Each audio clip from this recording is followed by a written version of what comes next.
Now children, learn how to use this principal value branch while solving the question. Now find principal value for what? Sine inverse 1 by root 2. Now sine inverse 1 by root 2, it is positive value 1 by root 2. You know that 1 by root 2. Now as we know that sine inverse is lying between minus pi by 2 to plus pi by 2. It is the principal value branch of it. It means your value so obtained must lie in this range.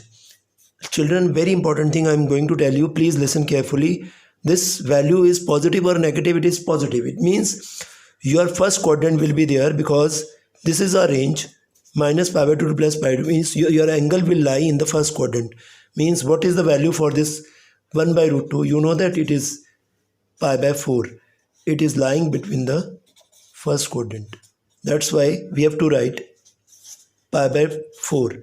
Now in the case of tan inverse, suppose you have tan inverse root 3. Now you know that tan inverse is lying between minus pi by 2 to plus pi by 2. It is open interval, remember children. Now how can we find the value of it? Again I am going to tell you the value which is given in the inverse trigonometric function is root 3.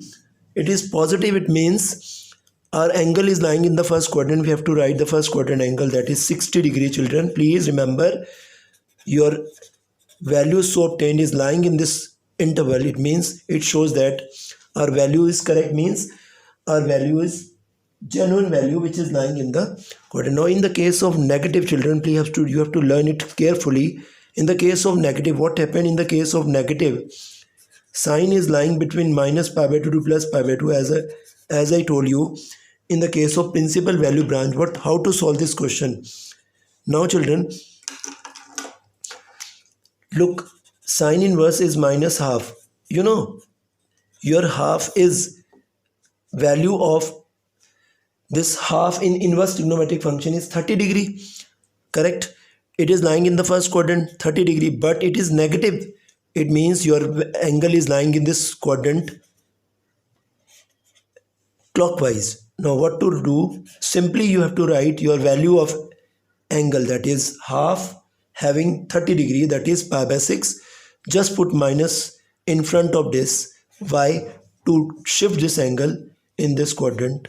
It is your direct answer of getting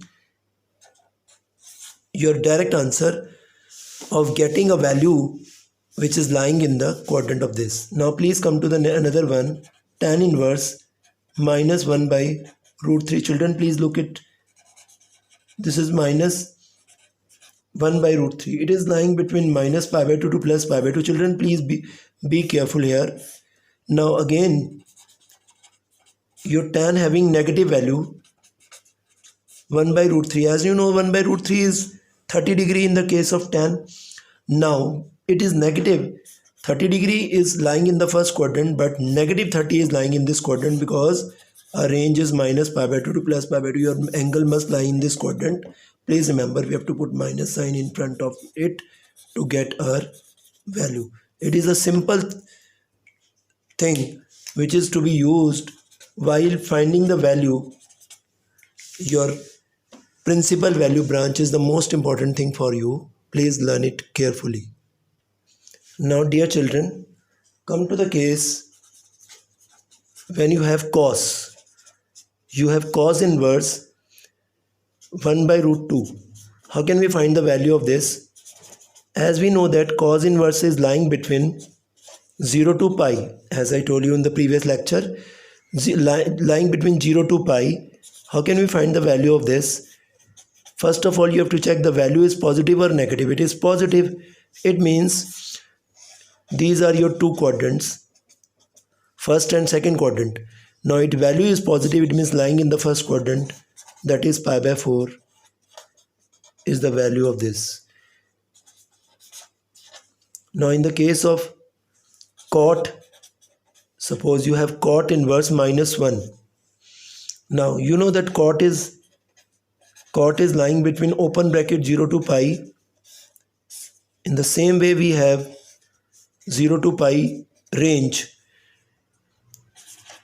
you know that the value of cot in minus 1 in plus 1 is 45.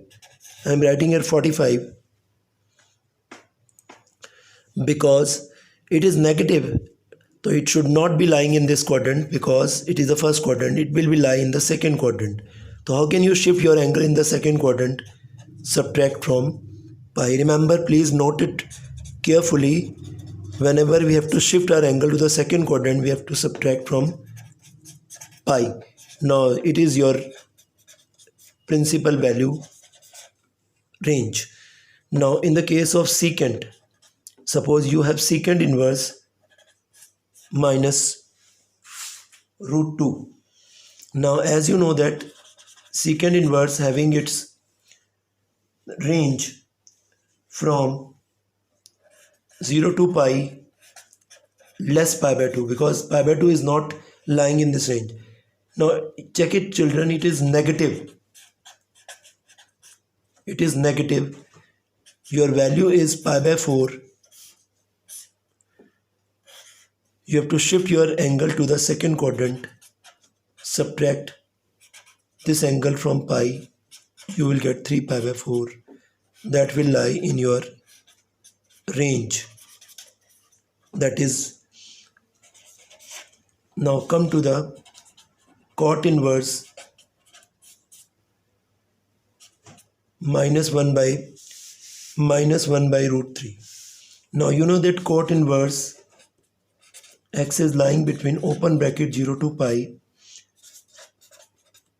Cot 1 by root 3 is 60 degree. Now it is lying, because it is negative, it is lying in the second quadrant. To shift your angle in the second quadrant, subtract this angle from pi.